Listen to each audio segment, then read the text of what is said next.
Les había pedido el día jueves, les recuerdo a los que estuvieron y a los que no, que si podían leer el libro de Ruth, porque el libro de Ruth es un libro que se lee muy fácilmente, es un libro muy cortito, pero a pesar de que es un libro corto, pequeño, en cuanto a extensión literaria se refiere, es un libro muy grande en cuanto a su grandeza espiritual. Encontramos unas lecciones realmente maravillosas, ¿eh?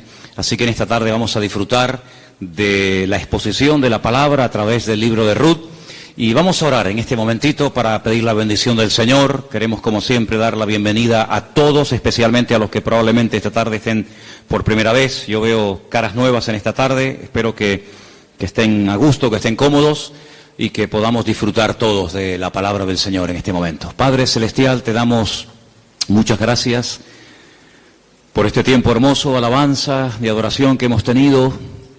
Gracias, Padre, por este lugar que tú nos has provisto para alabar y adorar tu nombre. Queremos pedirte en esta tarde que bendigas, Señor, este estudio de tu palabra, que seamos buena tierra donde pueda ser sembrada tu bendita y poderosa palabra. Quita todo obstáculo, todo impedimento, abre nuestra mente, nuestro corazón, nuestro oído espiritual, para que podamos aprender y descubrir las maravillas de tu palabra, Señor. Ponemos delante de ti, pedimos tu bendición, que todo cuanto aquí se haga y se diga sea para tu gloria y tu honra. Gracias también por los hermanos de diferentes naciones que en este momento a través de internet están en sus hogares, en sus países, también escuchando tu palabra. Bendícelos también a ellos y a todos y a cada uno de nosotros. Aquí estamos para aprender de ti. En el nombre de tu amado Hijo Jesús. Amén y amén. Vamos al libro de Ruth, por favor, rápidamente. Ya se han leído unos versículos en esta tarde. Para los que han leído el libro, saben perfectamente que es un libro que está a continuación de la historia de los jueces, lo cual no significa que ya la historia de los jueces pasó al pasado, a la historia, y comienza una etapa nueva, sino que la historia de la familia de Elimelech y su esposa, Noemí, y de sus hijos, se lleva a cabo durante el período de los jueces. La mayoría de los comentaristas dicen que pudo ser, por lo que a continuación les voy a leer, que lo que le ocurrió a Elimelech y a Noemí y a su familia fue probablemente durante el tiempo de Gedeón, el juez llamado Gedeón. Por una sencilla razón, porque dice en el libro de los jueces que durante el tiempo de Gedeón, el pueblo de Israel hizo lo malo ante los ojos del Señor. Y el Señor ya les había dicho muy claramente que una de las cosas que le podían ocurrir en el futuro, que de hecho ocurrió, es que vendría hambre a la tierra. Y curiosamente, si leemos la historia de todos y de cada uno de los jueces, que es una historia de casi 300 años, muy larga, encontramos que en el tiempo, en el periodo de Gedeón, fue cuando hubo hambre. Dice que eran los madianitas, que subían de su país, subían de la parte donde ellos estaban, y dice que subían justamente en el tiempo de la cosecha y arrasaban con todo. Dejaban al pueblo muerto de hambre, el pueblo entró en una crisis económica, la gente tuvo que ir al monte a esconder en cuevas, y es cuando ellos claman al Señor y el Señor levanta a Gedeón. Así que ya nos hemos situado, la historia que vamos a contar esta tarde se llevó a cabo probablemente durante el tiempo del juez llamado Gedeón. Los personajes principales que aparecen en el capítulo 1, ya los conocéis. Elimelech, que es el padre de la familia, cuyo nombre significa mi Dios es rey. Eli, mi Dios, Melech, rey. El nombre de su esposa es Noemí, significa dulce, significa placentera. Tenía 2 hijos. El mayor se llamaba, como dice aquí, versículo 2 de Ruth capítulo 1, Malón y Kelión. Malón significa débil, enfermizo. Probablemente era un joven, un niño que desde pequeñito fue muy enfermito, y los padres lo vieron así muy flaquito, muy raquítico, y le pusieron este nombre que espero que no se le ocurra ponerle a ninguno de ustedes a sus hijos. ¿Cómo se llama el niño? Enfermito, debilucho. Y el otro no se queda atrás. El otro, Kelión, significa abatido o consumido. Dicho en términos modernos, el hecho polvo de la familia. ¿Qué familia? Bueno, ellos viven en una pequeña población llamada Bet-Lehem, cuyo nombre significa la casa del pan, en la provincia de Judea, el mismo pueblo donde tiempo más tarde nacería el rey David y donde mucho tiempo después nacería nada más y nada menos que el Mesías, el Señor Jesucristo. Ellos ven que el país está pasando por un momento terrible, diríamos hoy en día de paro, de crisis, de pobreza, de miseria, y deciden irse a vivir al extranjero, concretamente a Moab. ¿Qué país sería hoy en día Moab? Bueno, sería el territorio que ocupa Jordania, ¿vale? Hay muchos lugares desde Israel, estando uno viajando por la carretera de Israel, que lo que separa a Jordania de Israel es simplemente la frontera natural del río Jordán y la frontera natural del Mar Muerto. Si tú estás en Israel y ves perfectamente Jordania enfrente de ti. Bueno, pues a ese país llamado Moab, en aquel momento, es donde Elimelech dice, bueno, vámonos de aquí porque aquí nos vamos a morir de hambre, no hay trabajo, no, hay hambre, hay escasez, y se van a vivir a Moab. Los moabitas, como ustedes saben, es para situarnos un poquito, los moabitas eran descendientes de una de las hijas de Lot. Ustedes se acuerdan que cuando Sodoma y Gomorra fue destruida, las hijas de Lot pensaban que el único hombre que quedó vivo de toda la tierra era su padre. Y entonces ellas deciden emborrachar a su padre, mantienen relaciones con él, y de esa manera pues la raza humana no se extinguiría. Y entonces una queda embarazada, la mayor, su hijo lo llama Moab, de ahí vienen todos los moabitas, todos los que son hoy en día de Jordania, y también los amonitas, la otra hija. Eran idólatras, el dios principal que se adoraba en Moab era Quemos, una idolatría terrible, y a ese lugar, simplemente porque hay trabajo y simplemente porque hay comida, sin importarle el ambiente espiritual donde va a meter a su familia, allí se va Elimelech, el aventurero, y claro, con el paso del tiempo, lo que pareció o empezó muy bonito, termina en una auténtica tragedia. La Biblia nos enseña que el padre muere, Elimelech muere, no sabemos de qué, Noemí quedó viuda, pero tenía 2 hijos, y los hijos eran los responsables de cuidar de sus padres cuando estos eran mayores o quedaban viudos. Pero con tan mala suerte, dirían algunos, que sus 2 hijos, da a entender el texto que murieron los 2 en el mismo tiempo, el mayor y el menor. Los judíos entienden que esto fue una especie de castigo o de consecuencia de haber depositado su confianza en los campos de Moab en vez de en el Dios vivo. Y es que yo creo que problemas vamos a tener siempre durante toda la vida. Eso ahí no está la cuestión. La pregunta es, ¿cómo vamos a reaccionar los creyentes cuando tengamos problemas? Porque cómo reacciona la gente del mundo, ya lo sabemos. Pero ¿cómo debe de reaccionar un hijo, una hija de Dios, una familia cristiana, creyente en el Señor, cuando vienen tiempos difíciles? De paro, de enfermedad, de muerte, de separaciones de los padres o problemas económicos. ¿Cómo vamos a reaccionar ante la adversidad? Bueno, no se le ocurrió otra cosa a Elimelech que decir, vámonos de aquí y nos vamos a Moab y empezamos de cero. Bueno, esos eran sus planes, pero dice la Biblia que a veces nuestros pensamientos no son los pensamientos de Dios. Y allí, de la noche a la mañana, hermanos, aquello que empezó tan bonito terminó siendo una auténtica tragedia. 3 viudas, Orfa, la que se casó con uno de los hijos de Elimelech y Noemí, Ruth, la otra que se casó con otro hijo, y también Noemí. 3 mujeres solas ante el peligro. En aquella época no había pagas, ni había ayudas del gobierno, ni del Estado para mujeres viudas.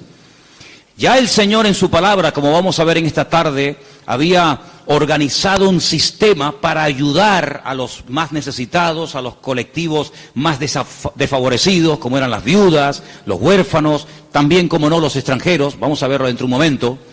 Pero Noemí decide regresar.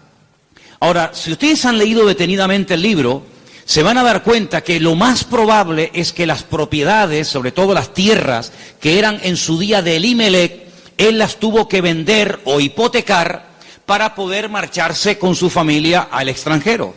Eso es algo que ha hecho muchísima gente que han venido de otras naciones.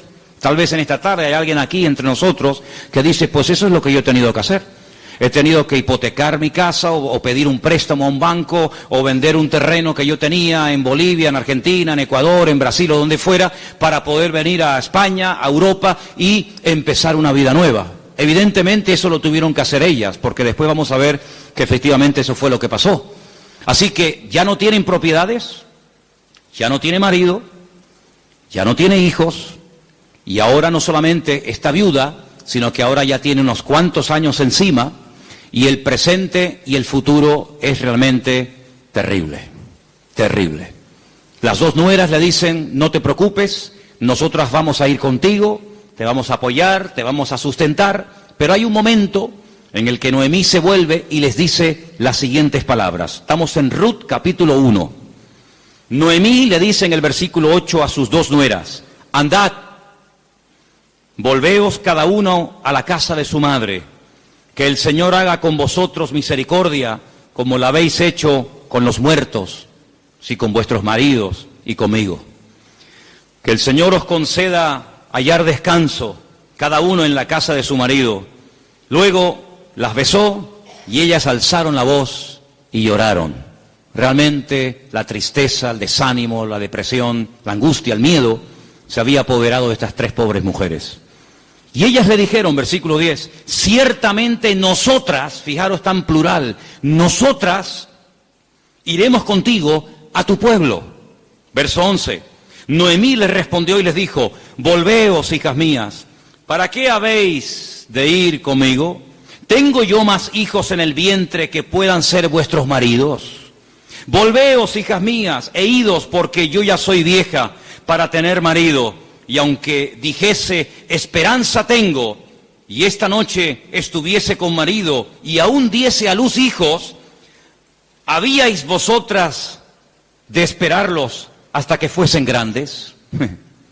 ¿Habéis de quedaros sin casar por amor a ellos? No, hijas mías, que mayor amargura tengo yo que vosotras, pues la mano del Señor ha salido para mí.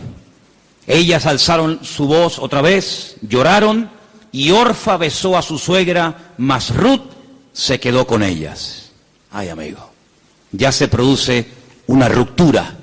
Ya no son las tres las que están como una piña, al fin y al cabo las tres tienen un denominador común, son viudas, tan solas en la vida, sino que ahora dice la Biblia que una de ellas, Orfa, cuyo nombre significa terca o testaruda, toma una decisión. Y entonces la decisión que toma es volver a la casa de su familia. Noemí le dijo, he aquí tu cuñada se ha vuelto a tu pueblo y a sus dioses, vuélvete tú tras ella. A mí me llama la atención que la Biblia destaca no solamente el hecho de que ella vuelve a su familia, lo cual en cierto sentido es lógico, ¿verdad? Y normal, sino que añade algo que es muy significativo. Dice, ella se ha vuelto a su casa, a la familia de sus padres y a sus dioses. Yo dije al principio en la introducción que en Moab no se adoraba al Dios de Abraham, de Isaac y de Jacob, no era al Dios vivo al que se adoraba, eran idólatras. Adoraban como Dios principal a Quemos, seguramente a otros más, a Baal, a Astarot, y sabe Dios a quién más. Por lo tanto, cuando ella se va a la casa de su familia, vuelve otra vez a practicar y adorar los dioses que probablemente, no tenemos 100% de seguridad para asegurar esto, ella había dejado de adorar durante el tiempo que estuvo casada con uno de los hijos de Noemí. Ella vuelve otra vez atrás y vuelve otra vez, permítame la expresión, es una expresión bíblica, vuelve otra vez al vómito. Y a mí me hace recordar la historia de Orfa. No voy a hablar mucho de ella, pero sí quisiera destacar que, ¿saben a quién me recuerda Orfa? Cuando estaba preparando todo esto para el día de hoy compartir con ustedes, me venía a la cabeza el joven rico.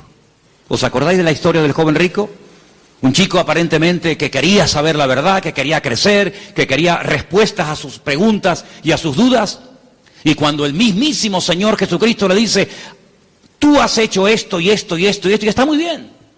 Pero yo observo, yo noto que a ti te hace falta una cosa en la vida. Y te voy a decir qué es lo que a ti te hace falta. Y se lo dice, y dice que se puso muy triste, y dio media vuelta, y se marchó, y ahí acaba la historia del joven rico.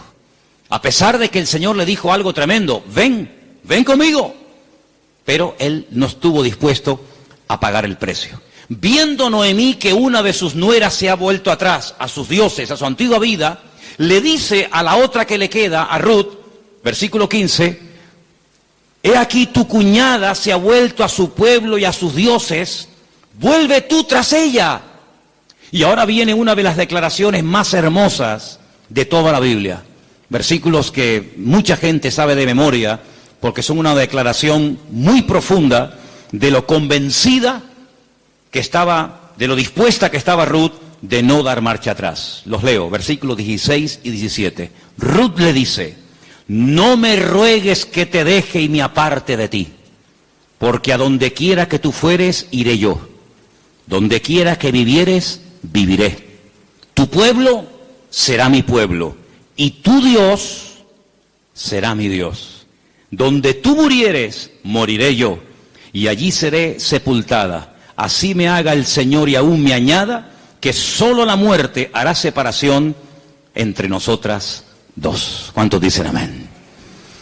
Y ahí se van estas dos mujeres. Claro, lógicamente Noemí es mucho más mayor que Ruth, pero allí emprende una aventura rumbo a lo desconocido. Se va Ruth a un país que no conoce, solamente de oídas, donde las costumbres, la religión, por decirlo de alguna manera, las leyes son completamente diferentes a la cultura, al país en el cual ella ha vivido durante toda su vida, pero allí se va dispuesta a adorar al Dios de Noemí. Podríamos decir, en términos que nos podamos entender en esta tarde, que Ruth verdaderamente lo que decide es convertirse, no solamente ayudar y no dejar abandonada a su suegra, sino convertirse al Dios de su suegra y lógicamente también de su marido y en su momento de su suegro.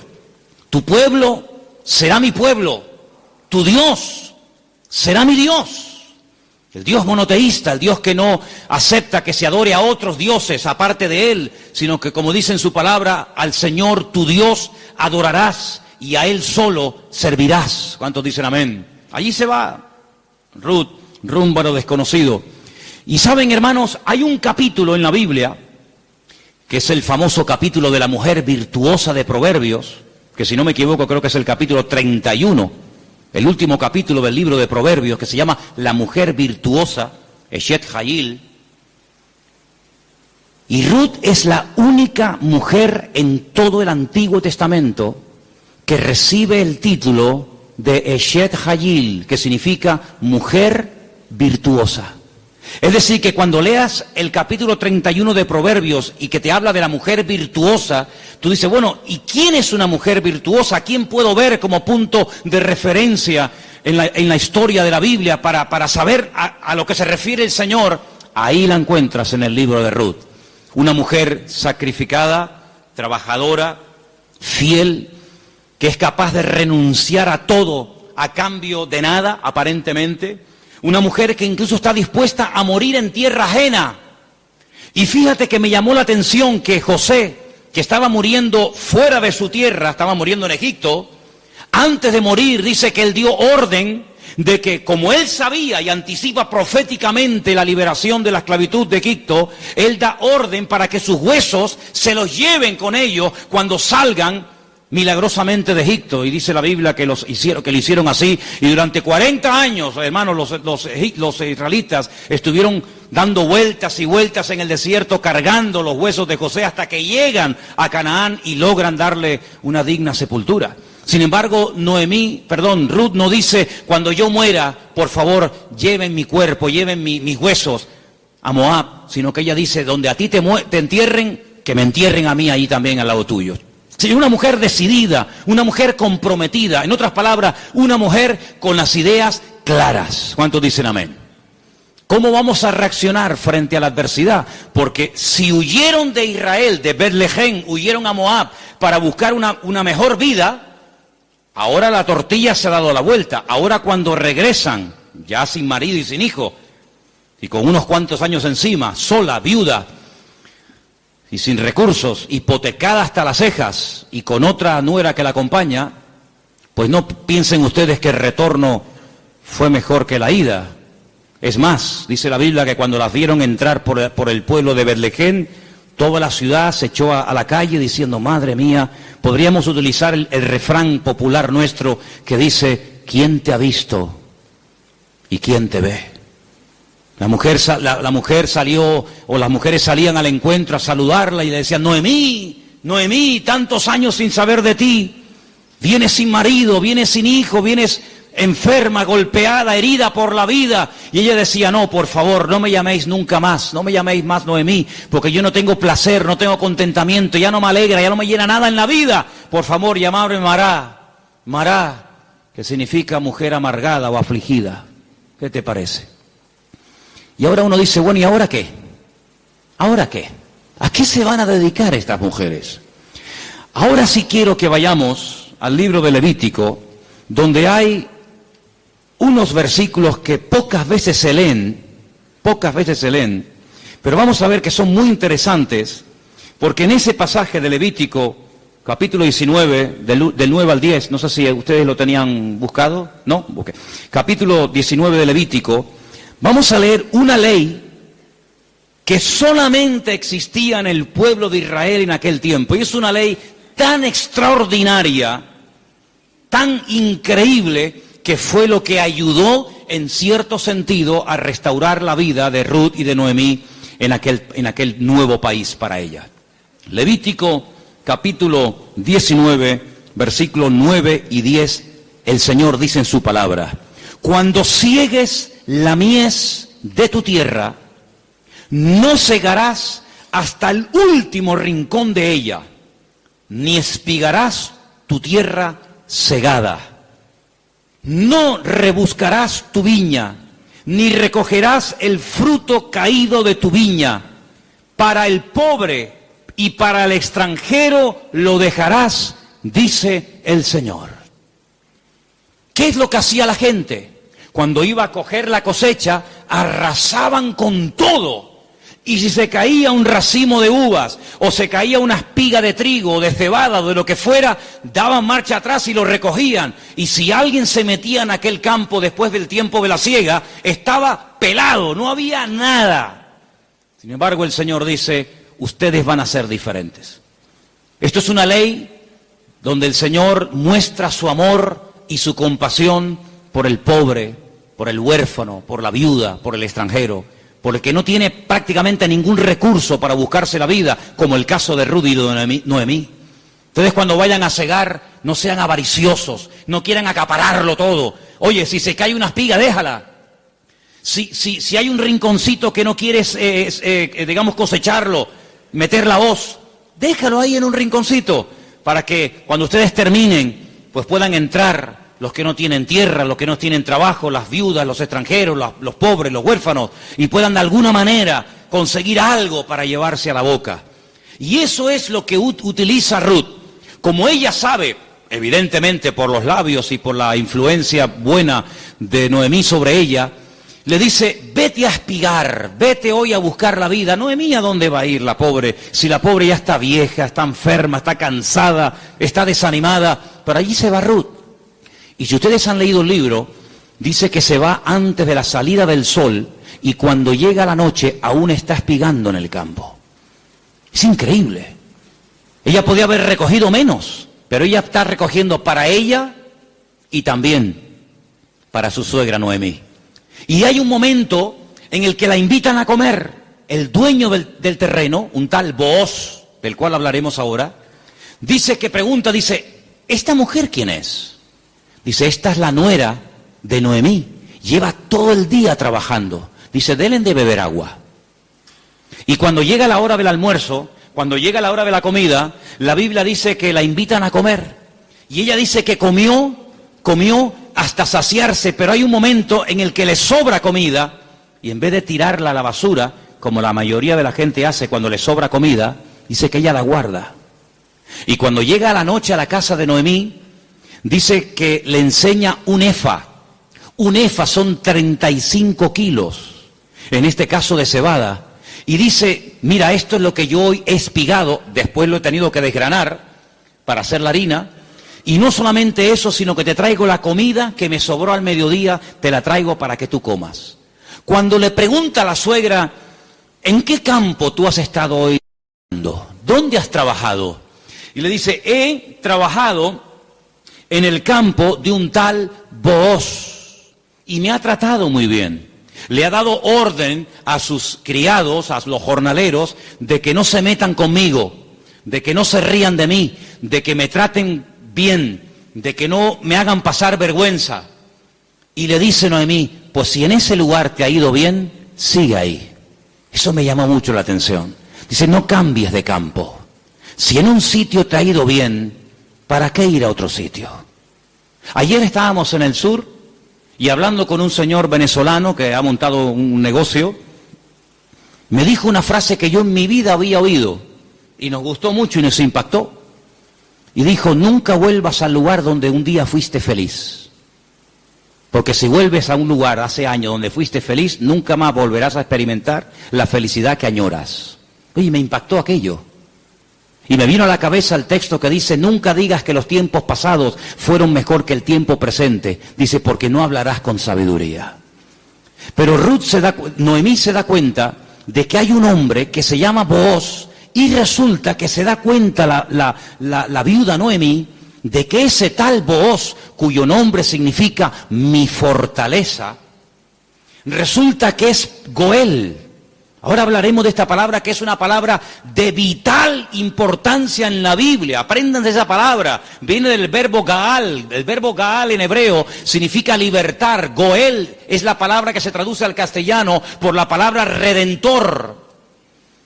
Ahora vamos a ver lo importante que era la figura del Goel, porque en cierto sentido vamos a ver que Booz es un tipo de Cristo. Fíjense qué importancia tiene esto. Resulta que había una ley, que vamos a leerla, hemos leído la ley de la siembra, de dejar trozos para los pobres, para las viudas, pero en Deuteronomio capítulo 25 hay una ley muy interesante que yo no sé, si la tuviéramos que poner en práctica nosotros hoy en día, si estaríamos dispuestos a cumplir con esto. Yo no sé, pero es muy interesante, no sé si alguna vez la has escuchado. Dice así, Deuteronomio capítulo 25, del versículo 5 en adelante. Dice así la palabra, escucha. Cuando hermanos, varones, habitaren juntos y muriere uno de ellos, como el caso de Malón y Kelión, que eran hermanos que vivían juntos, si muere uno de ellos y no tuviere hijos, la mujer del muerto no se casará con hombre extraño. Su cuñado se llegará a ella y la tomará por mujer y hará con ella parentesco. Y el primogénito que ella diere a luz sucederá en el nombre de su hermano muerto, para que el nombre de éste no sea borrado de Israel. ¿Entendéis, no? Si el hombre no quisiere tomar a su cuñada, irá entonces su cuñada a la puerta, a los ancianos, y dirá, mi cuñado no quiere suscitar nombre en Israel a su hermano, y no quiere emparentar conmigo. Entonces los ancianos de aquella ciudad lo harán venir, hablarán con él, y si él se levantare y dijere, no quiero tomarla, se acercará entonces su cuñada delante de los ancianos, le quitará el calzado del pie, le escupirá en el rostro y le hablará y le dirá, así será hecho al varón que no quiere edificar casa a su hermano, y se le dará este nombre en Israel, la casa del descalzado. Qué ley tan extraña, ¿no? Dos hermanos, y uno de ellos muere sin haber tenido hijos, y para que no se olvide o para que no se quede su nombre borrado en la historia, el hermano vivo, que es el Goel, el Redentor, tenía que casarse con la viuda, y el primer hijo que naciera de esa relación es como si fuera hijo del hermano difunto, para que de esa manera se perpetuara su nombre y para que de esa manera las herencias y las tierras no se diluyeran en el espacio y en el tiempo. Y esto es lo que le ocurre a Ruth. Ruth resulta que se casó con un judío, con un hombre de Belén de Judea, pero ella no tuvo hijos con él. Su hermano, es decir, su cuñado, también murió. Por lo tanto, no hay posibilidad de redimirla. Pero cuando llegan a Israel, la familia de Elimelech, la familia de su marido, pues siguen viviendo allí. Y hay un pariente cercano al cual Booz le dice, oye, a ti te corresponde el derecho de casarte con Ruth. A ti te corresponde el derecho de pagar todas las deudas de Ruth.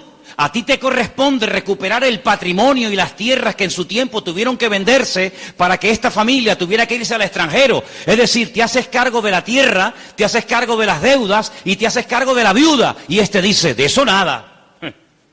De eso nada. Pagar yo deudas que no son mías. Y casarme yo con una mujer que a mí ni me va ni me viene. Y Booz dice, muy bien, vamos a ir delante de 10 ancianos, vamos a ir delante de un minián, delante de 10 hombres judíos, y tú vas a decir eso delante de ellos, que no quieres redimir a Ruth, que no quieres hacerte cargo de sus deudas, de sus hipotecas y de la viuda, y lo vas a decir delante de testigos. Y lo dice. Y entonces es cuando entra en escena Booz y le dice a Ruth, hija, tú no te preocupes ahora. La diferencia de edad de Ruth y de Booz tenía que ser inmensa. Algunos comentaristas dicen que ese pariente que rehusó casarse con Ruth probablemente era un hermano de su suegro, de Elimelech. Y algunos comentaristas también he oído que opinan que Booz puede ser que también estuviera emparentado con su suegro, de tal manera que ya era un señor mayor, una persona ya de cierta edad, había una diferencia de edad tremenda. Pero él asume la responsabilidad, no solamente de casarse con la viuda, sino de pagar la hipoteca y las deudas que la familia dejó y que hay que volver a recuperar las tierras. Lógicamente todo eso costaba dinero. Solamente había dos posibilidades de que en Israel una persona que se desprendiera de patrimonio pudiera volver a recuperarlo. Solamente había dos formas. Una, que llegara el año de jubileo. ¿El año de jubileo qué era? Era una celebración, una fiesta que se llevaba a cabo cada 50 años.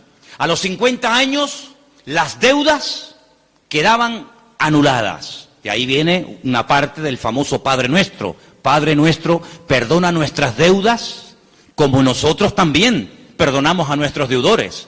Está inspirado un poco en el año de jubileo.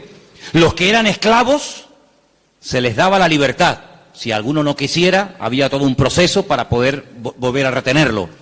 Y si alguien había tenido que vender por cuestiones económicas, por necesidad, una propiedad, un terreno, cuando llegaba el año de jubileo, repito, cada 50 años, bueno, todo volvía otra vez a sus dueños originales. ¿Para qué esta ley? Para recordarle al pueblo de Israel que la usura, el querer cada vez tener más y más y más y más y más, a cambio de las desgracias ajenas, eso no se podía dar en el pueblo de Israel. Cada 50 años se empezaba de cero. Nadie le debe nada a nadie.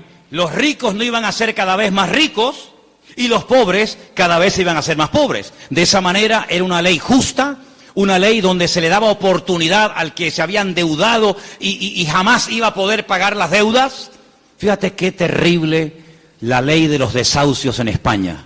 600.000 familias, 600.000 familias, multiplica por 3 o 4 miembros cada familia, estamos hablando ya de millones de personas, tuvieron que dejar la casa que no podían pagar, los padres en algunos trancarle la nómina y un alto porcentaje es decir, un sistema faraónico donde te ofrecían todo los bancos a cambio de nada, y te llamaban y te ofrecían todo llamándote a tu casa, y una vez que te tienen en su territorio, te aprieta el nudo, amigo, y de aquí no sales nunca.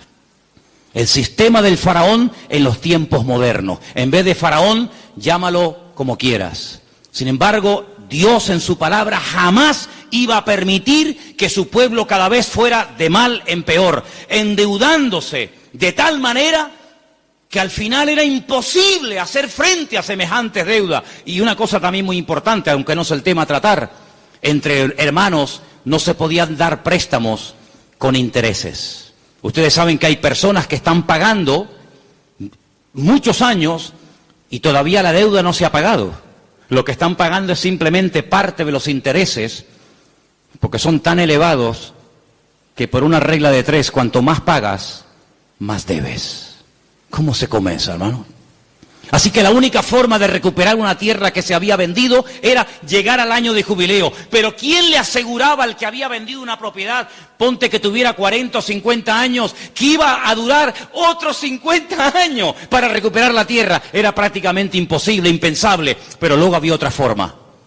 Era otra forma, pero claro, ahí había que tener mucho amor y mucha compasión. Y era decir, no es mi deuda, entre comillas, no es mi problema, pero yo voy a redimirte, yo voy a ser tu Goel, yo voy a asumir cuánto debes. Pues mira, tuve que vender la casa, tuve que hipotecarla, tuve que vender el terreno, tuve que hipotecar los animales, en algunos casos tuve que vender a mis hijos como esclavos a trabajar a jornal durante un tiempo. Yo me hago cargo de todas tus deudas y encima me caso contigo, levantamos descendencia y empezamos una vida nueva. ¿Cuántos dicen amén?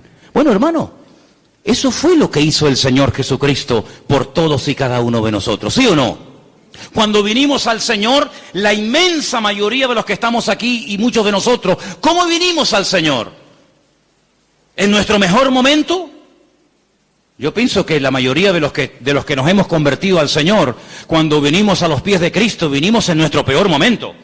Algunos desanimados, otros enfermos, otros enganchados, otros esclavos de no sé qué, de no sé cuánto. Pero el Señor Jesucristo dijo, a ver, ustedes tienen una deuda tremenda.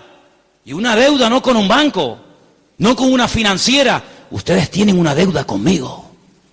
Y es una deuda que no se puede pagar con trabajo, ni con dinero, ni con lágrimas, ni con sudor.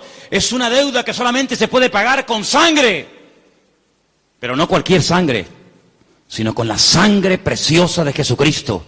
Y vuestra miseria, vuestra hipoteca, vuestra crisis material y espiritual, yo me hago cargo de ella. Y yo os compro a precio de sangre. Y por eso podemos leer en Primera de Pedro unos versículos tremendos, donde basados en la ley del Goel, el que redimía al que estaba destruido, Pedro dice, tenéis que saber, hermanos queridos, Primera de Pedro 1:18, que habéis sido rescatados. Eso fue lo que hizo Booz por Ruth, rescatarla, redimirla. Vosotros fuisteis rescatados de vuestra vana manera de vivir, la cual recibisteis de vuestros padres, no con cosas corruptibles como oro o con plata, sino con la sangre preciosa de Cristo, como de un cordero sin mancha y sin contaminación, ya destinado desde antes de la fundación del mundo. Cristo, antes de que existiera Adán y Eva, antes de que existiera el jardín del Edén, Él sabía que un día iba a venir a este mundo a morir en la cruz por los pecadores. Desde antes de que el mundo existiera, ya Él sabía que su destino iba a ser ese. Desde antes de la fundación del mundo, pero manifestado en los postreros tiempos por amor de vosotros. Y mediante Él, ¿cuál creéis en Dios?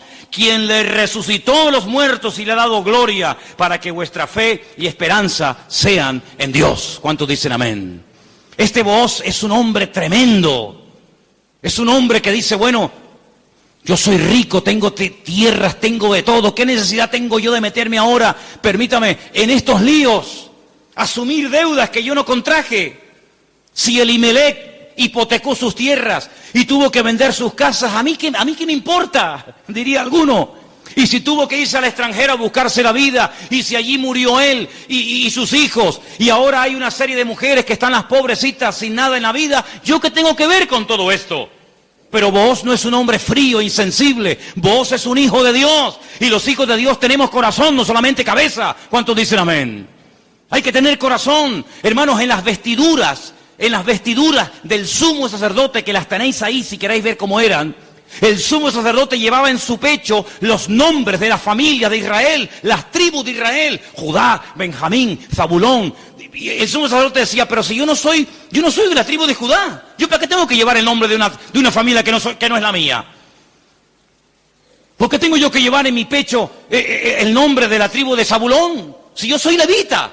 Pero es que el Señor le enseñó al pueblo de Israel a través del sumo sacerdote que para servir a Dios y para creer en el Señor y hacer su voluntad, uno tiene que tener corazón. ¿Cuántos dicen amén? Hay tanta insensibilidad, hermano, incluso en el pueblo de Dios. Sí, dicen que España es un país muy solidario, el país de más donaciones de órganos del mundo. Sí, está muy bonito. Pero hermanos, el mundo no nos tiene que dar ejemplos a nosotros, ni lecciones de solidaridad y de amor, sino que somos nosotros los que deberíamos ser la gente más solidaria y los que más apoyamos al necesitado del mundo, porque para eso el Señor nos ha puesto en esta tierra. Y Booz dijo, no, yo no me voy a limpiar las manos como tú que te has limpiado las manos, porque los que habéis leído el libro, os habéis dado cuenta que cuando al pariente cercano le dicen, oye, que hay unas tierras que son preciosas, están abandonadas, porque Elimelech se tuvo que ir al extranjero, pero son unas tierras hermosas. Este dijo, uy, estas son para mí, porque ahora junto las mías con las de Elimelech, y cuando yo me muera, mis hijos tendrán más herencia. Y tiene unos campos, y tiene unos olivares, y tiene, pero Booz le dice, pero espérate un momento. No solamente hay que recuperar tierras y propiedades, sino que aquí hay algo muy importante, y es que aquí hay una vida. Aquí no solamente hablamos de cosas, aquí hablamos de seres humanos. Qué interesante que Faraón decía, llévense las bestias, llévense los animales, pero déjenme las mujeres y los niños aquí. Qué curioso, ¿no? Interesante, ¿no? Y Booz dijo, no, si tú no quieres hacerte cargo de esta situación y no quieres coger todo el paquete, sino lo que te interesa, y renuncias, entonces yo hago acto de presencia. Y ahí entra Booz en escena, y dice la Biblia que se casan, y desde el momento en el que Ruth entra en contacto con Booz, su vida cambió radicalmente. Pero yo pregunto, ¿y este hombre tan bueno, tan solidario, con un corazón de oro, que sin comérselo ni bebérselo, se encuentra de la noche a la mañana teniendo que asumir una responsabilidad tremenda de atender a una viuda, con lo que eso conlleva, de atender también a una suegra, que no era la suya, pero que viene en el paquete también incluida, de tierras, de hipoteca? Este pedazo de hombre, ¿de dónde salió? Algunas hermanas solteras que están orando para tener un compañero, un varón en la vida, dice, pero Señor, súpleme un Booz. ¿Dónde están esos hombres? Bueno, yo no sé dónde están, pero yo te digo una cosa, yo sé de dónde salió este. ¿Sabes de quién es hijo Booz? ¿Tú te acuerdas cuando un día el general Josué le dice a dos de sus soldados, vamos a entrar a Canaán, cosa que Moisés no logró hacer? A nosotros nos corresponde ahora entrar y tomar posesión de la tierra. Pero antes de entrar, vamos a hacer algo. Voy a mandar a 2 espías, no exploradores como los que mandó Moisés, que fueron unos inútiles, sino 2 espías. 2 hombres que entren secretamente y cuando vengan nos digan qué estrategia tenemos que emplear para atacar este pedazo de ciudad con doble muro, cerrada, imposible de conquistar. Y ahí se van estos 2 hombres. Y van y se quedan en una casa de prostitución. Y algunos dirán, ¿y cómo 2 hombres del pueblo de Israel se van a semejante lugar? Bueno, no es que fueron a pecar, sino que era el lugar donde 2 extranjeros pasarían desapercibidos perfectamente, porque por allí entraban y salían muchos. Y allí contactaron con la dueña de aquel negocio, por llamarlo de alguna manera, y la dueña una noche en una habitación les dice, yo sé quiénes son ustedes, yo sé de qué país sois, yo sé que vosotros sois israelitas, y yo he oído lo que vuestro Dios ha hecho por vosotros. Yo he oído que ustedes salieron de un país llamado Egipto y cuando llegaron a la frontera natural del Mar Rojo que no podían avanzar y el faraón venía detrás, ustedes clamaron al Señor y el Señor les abrió el Mar Rojo y ustedes pasaron por en medio de él. Y cuando el faraón intentó meterse, el Señor cerró las aguas y murieron los ejércitos del faraón. Y ustedes entraron por el desierto y hemos oído lo que el Señor ha hecho por vosotros. Y por eso la ciudad está muerta de miedo y ha desfallecido nuestro corazón. Yo suplico, yo ruego por amor de vuestro Dios, que cuando entréis y toméis posesión de la tierra, porque sabemos, y dice así, sabemos que Jericó va a ser tomada y conquistada por vosotros, que tengáis misericordia de mí y de mi familia. Y estos hombres se quedan sorprendidos porque esta mujer está contando las noticias de hace 40 años. ¿Tú te acuerdas de lo que leíste en el periódico hace 40 años?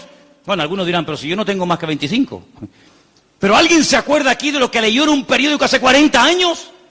Ella lo tenía fresco en su mente. Vienen a por nosotros, nuestros días están contados. Esta tierra no nos pertenece. Vienen los hijos de Dios, viene el Dios de Abraham, de Isaac y de Jacob. Tengo que tomar medidas preventivas, tengo que salvar mi vida y la de mi familia.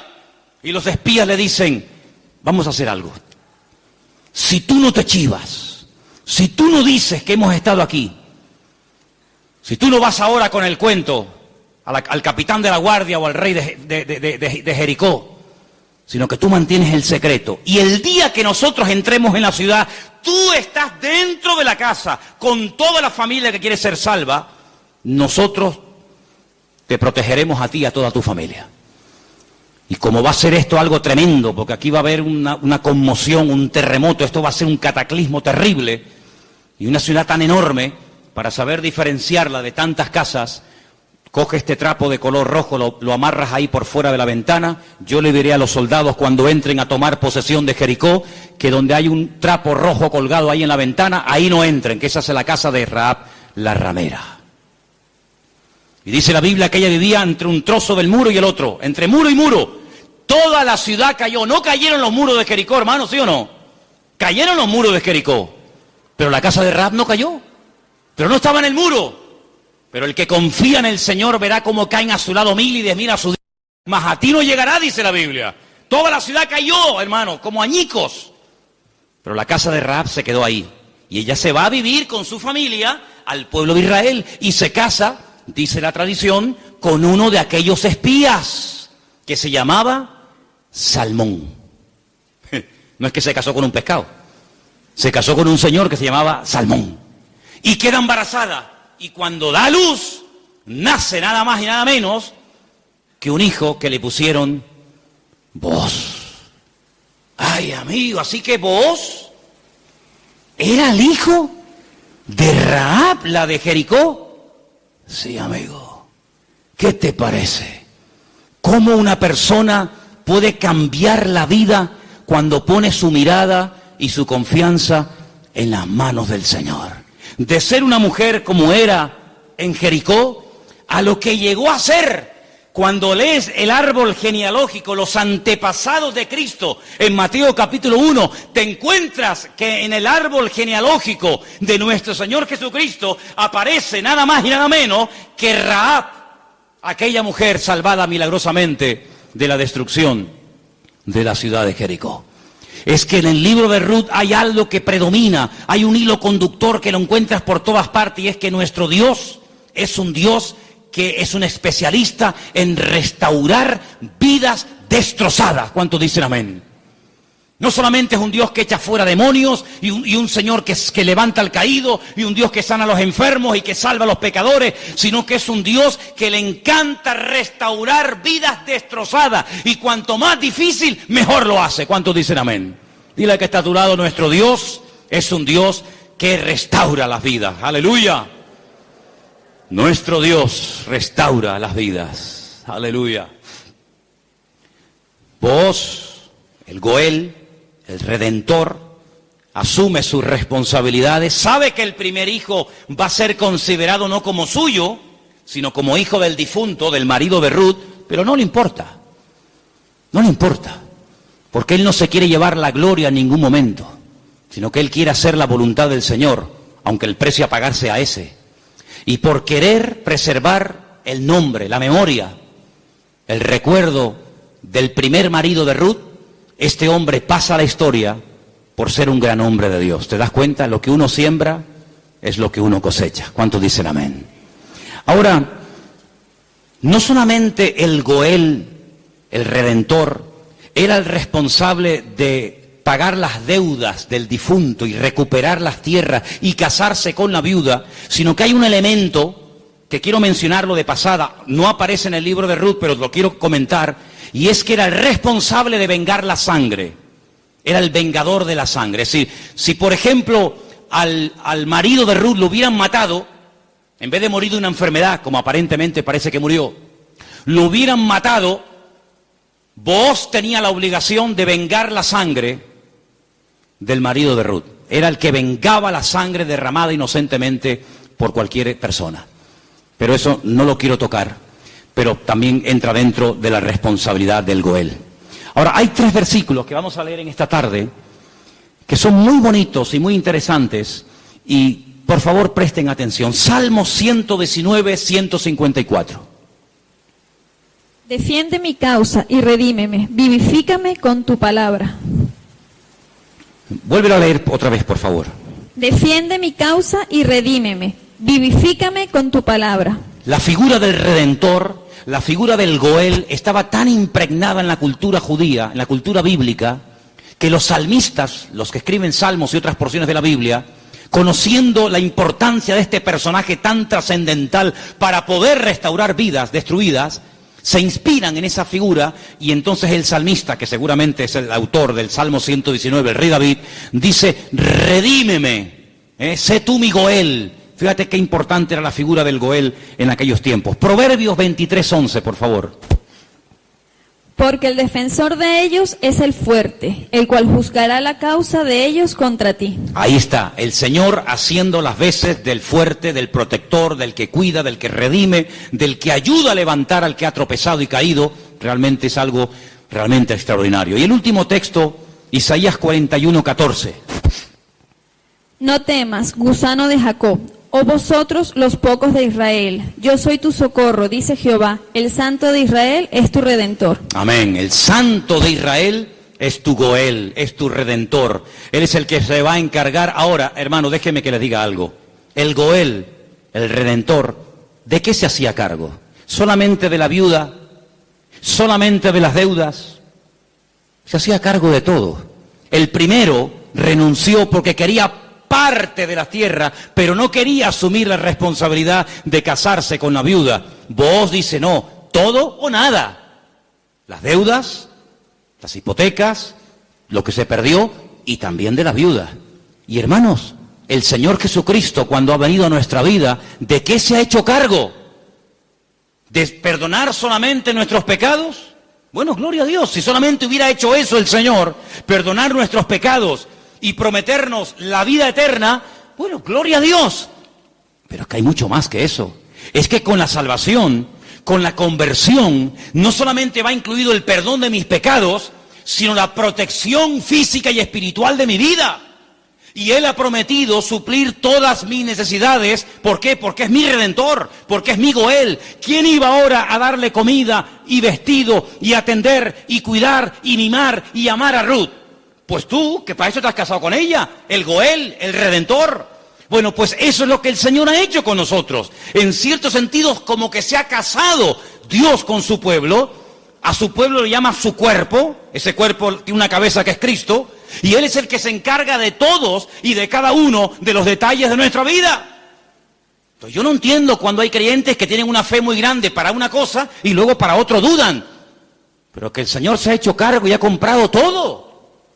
Tus deudas, tus enfermedades, tus desánimos, tus miedos, tus angustias, tus complejos, tu pecado, todo lo ha comprado el Señor. Y Él va a hacer una obra total y completa en la vida de todos y de cada uno de nosotros. ¿Cuántos dicen amén? Hermanos, en el capítulo 3 del libro de Ruth, en el versículo 1, me llamó la atención leyendo. Yo estuve leyendo en hebreo todo el libro y hay palabras que aparecen que son muy, muy interesantes. Pero hay una que particularmente me llamó la atención. En el versículo 1 dice, después le dijo su suegra Noemí, hija mía, ¿no te he de buscar hogar para ti, para que te vaya bien? Es decir, Noemí dice, yo voy a hacer todo lo posible para que tú a mi lado tengas algún día tu propio hogar. Y busqué la palabra hogar en hebreo. Y la palabra que aparece en el versículo 1, aquí traducida por hogar, es la palabra manoah. Y cuando yo veo en el texto que pone manoah, le digo a Elena, Elena, ¿no hay un personaje en la Biblia que se llama Manoah? Y me dice, sí. ¿Quién era Manoah? Sí, señor. Muy bien, hermano. Era el padre de Sansón, Manoah.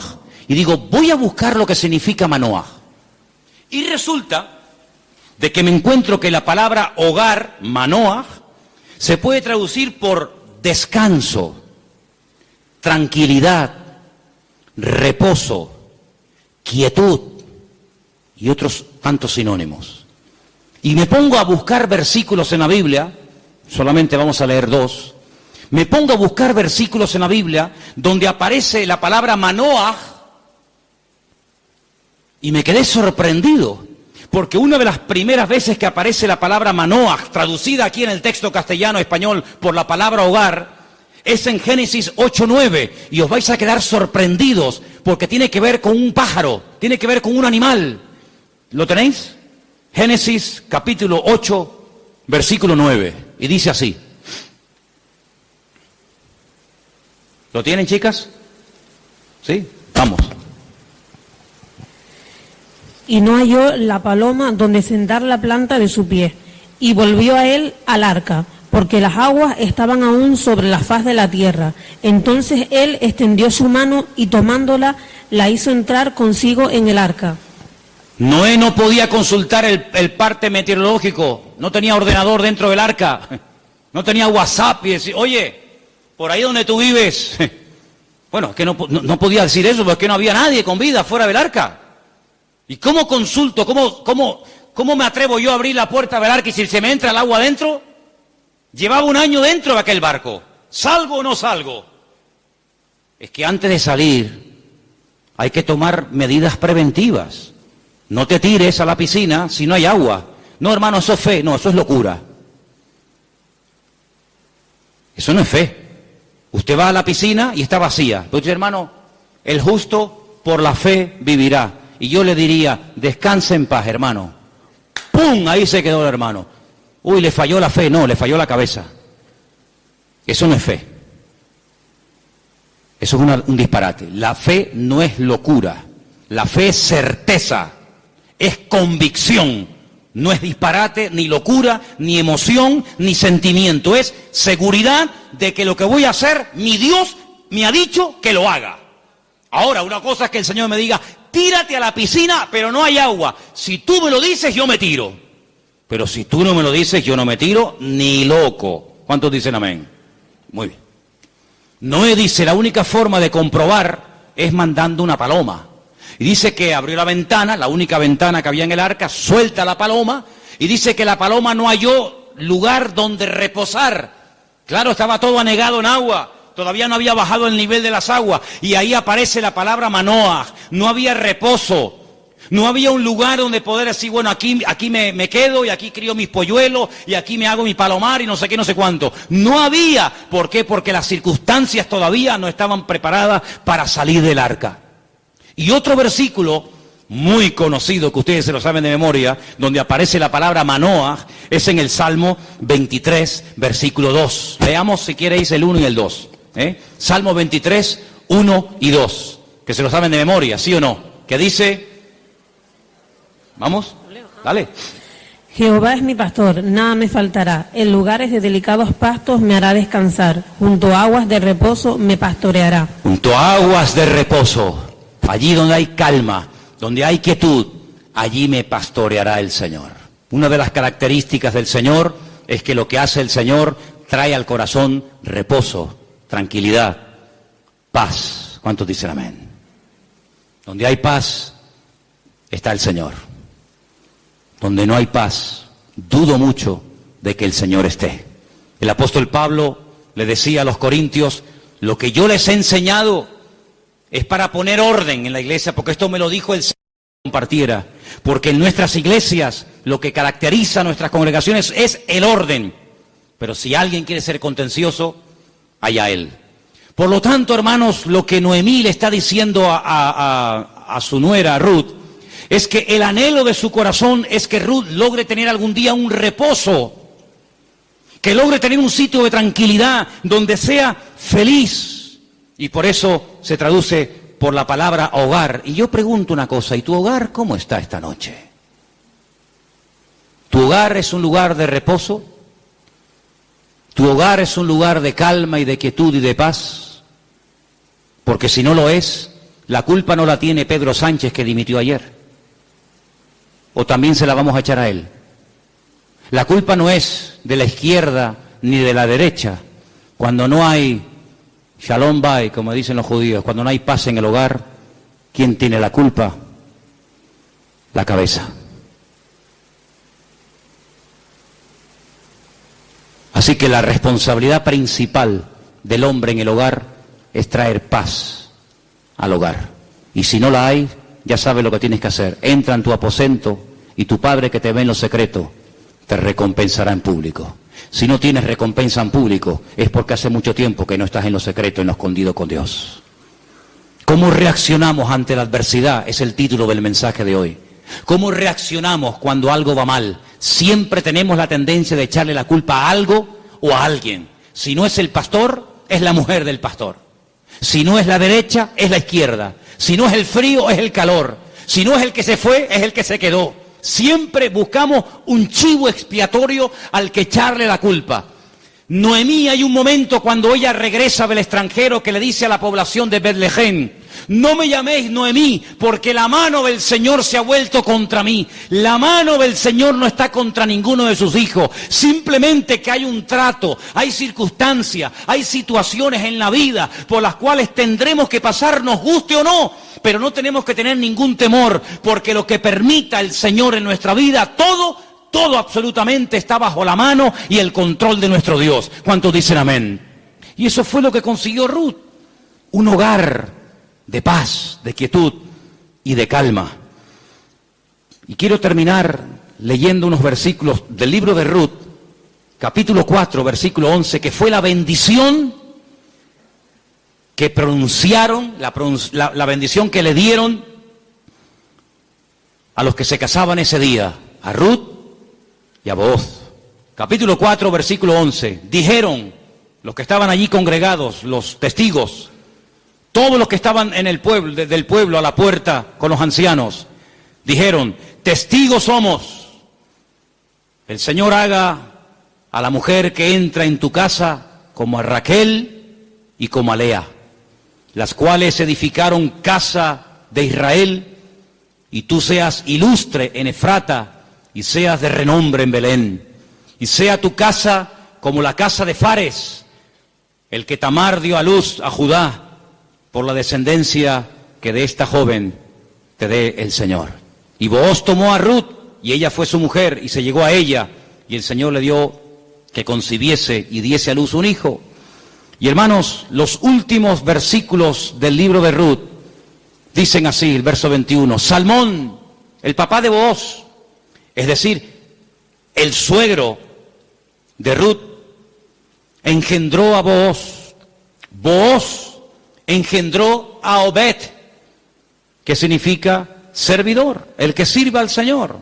Qué bonito, Obed engendró a Isaí, e Isaí engendró a David. Luego, si no me equivoco, Ruth fue bisabuela, ¿sí?, del rey David. ¡Qué cambio, hermanos! ¡Qué cambio! ¿Cómo empieza el libro? Una familia destruida, una familia que no sabe a dónde disparar, que no sabe a dónde irse. Miseria, hambre, he tenido que hipotecar la casa, he tenido que vender los terrenos, sin nada. a la aventura, ¡ala! Nos vamos a Moab. Y sin tener en cuenta que el Señor prohibía categóricamente la unión entre el pueblo de Israel y otras razas, resulta que sus hijos, hombre, claro, con mujeres idólatras. La primera responsabilidad de un padre en una casa con sus hijos, más que darle estudios y una buena carrera, es darle un futuro espiritual a sus hijos. Y Moab, dicho sea de paso, no era el mejor lugar para llevar a una familia a vivir. Prueba de ello que mira cómo terminaron, muertos todos. Todos terminaron muertos, del padre hasta el hijo mayor y hasta el hijo menor. Gloria a Dios que por ahí aparece la misericordia del Señor y que a través de Booz la familia vuelve a remontar vuelo y vuelve a recuperar el ánimo y la esperanza. Pero hermanos, no es tiempo de experimentos. No es tiempo de será por aquí, será por allá, será esto. Vamos a descubrir los principios establecidos por el Señor en su palabra. La vida de un cristiano no es un laboratorio donde hacemos experimentos. Será esta, será aquella, será fulano, será mengano. Vamos a orar seriamente al Señor. Encomienda al Señor tu camino. Confía en Él y Él hará. Aleluya. Y no te impacientes por motivo del que prospera en su camino, porque pronto serán cortados y como la hierba verde se secarán, dice la palabra. En otras palabras, aprendamos a esperar en Dios. Mira, consiguió más, mucho más, en poco tiempo Ruth y Noemí, en la tierra donde el Señor estaba, que todos los años que Elimelech se pagó en el extranjero, que no le sirvieron absolutamente para nada. La respuesta no estaba en Moab, la respuesta estaba en Belén, más cerca de ellos de lo que se imaginaban. Y yo solamente quiero decirte algo. ¿De dónde viene el Señor Jesucristo? Los antepasados de Cristo, ¿quiénes son? ¿No son Obed? ¿No es Booz? ¿No es Rahab? ¿No es Ruth? ¿No es el rey David? ¿No es la tribu de Judá? ¡Claro que lo es! Luego, fíjate tú cuando una persona hace, como dice la Escritura, las cosas decentemente y con orden, las bendiciones que a corto y a largo plazo pueden llover y caerle a la vida de esa persona. Por lo tanto, hermano, no te precipites. Espera en el Señor, porque el libro de Ruth es muy pequeñito, 4 capítulos, pero es tan grande en lecciones. Y sorruca los pies de Booz, y a medianoche, cuando seguramente Booz toca el cuerpo de Ruth, se asusta y dice, ¿pero tú quién eres? No le pudo encender la luz, era todo oscuro, y dice, yo soy Ruth la Moabita. Te recuerdo que tú eres el Goel, extiéndeme tu manto. Y entonces ahí es donde él se da cuenta de que en la vida no solamente es tener tierras y criados, sino que hay una responsabilidad muy cerca de ti, la cual tienes que asumir. Y entonces, hermanos, cuando Noemí se entera de todo esto, le dice, tú confía porque este hombre no dejará pasar mucho tiempo hasta que arregle este asunto. ¿No lo habéis leído en el libro esta semana? Tú ahora confía, tú ya has hecho tu parte. Claro, tú no puedes ir sucia a la presencia de Booz. Cuando tú vas a presentarte ante la presencia del Señor, tienes que lavarte. Lo que hacía el sumo sacerdote, lavarse afuera en el lavacro, las manos, los pies, el cuerpo, para luego entrar a la presencia del Señor. Tú haces exactamente lo mismo que hacía el sacerdote, pero tú lávate. ¿Por qué? Porque si tú vas oliendo mal y quieres conquistar y quieres llamar la atención a Booz, sí, se la vas a llamar, pero se la vas a llamar mal. Vas a decir, oye Ruth, ¿no te podrías lavar un poquito, por favor? Vístete bien, arréglate, haz tu parte, y tú tranquila, tú ya has hecho lo tuyo.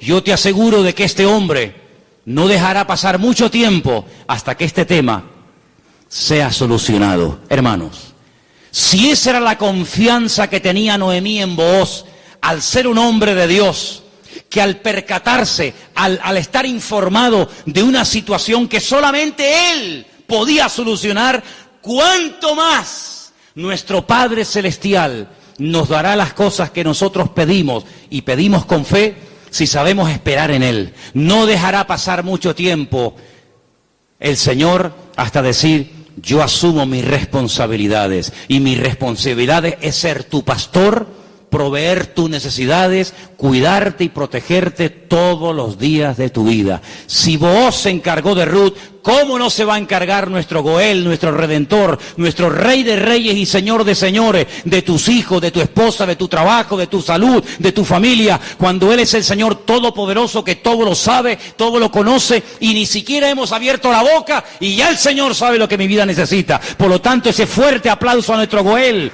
a nuestro Redentor, a Él la gloria. Él cuida de mi vida, aleluya. Fuerte ese aplauso al Señor. Él cuida de nuestra vida, hermanos. Amén. Amén. Amén. Amén. Amén. Amén. Aleluya. Cierra tus ojos, hermano. La paloma volvió por la tarde, después de dar vueltas y vueltas y vueltas y no encontrar un lugar donde poder posarse y descansar. Noé entendió que aún no era el tiempo. Pero ¿sabes qué? Ya nosotros no vamos a dar vueltas y vueltas y vueltas buscando, como dijo Pedro, ¿a dónde vamos a ir si solamente tú tienes palabras de vida? Aleluya. La búsqueda ya se detuvo hace tiempo, cuando nos dimos cuenta de que bebiendo de los pozos de esta vida siempre volvíamos otra vez a tener sed, hasta que probamos el agua viva de nuestro Dios. El que bebe de este agua volverá a tener sed, pero el que bebe de mí nunca más volverá a tener sed. Bendito sea tu nombre, Señor. Ahí donde estás, cierra tus ojos, inclina tu rostro, habla con tu Goel, habla con tu Redentor. Dile, Señor,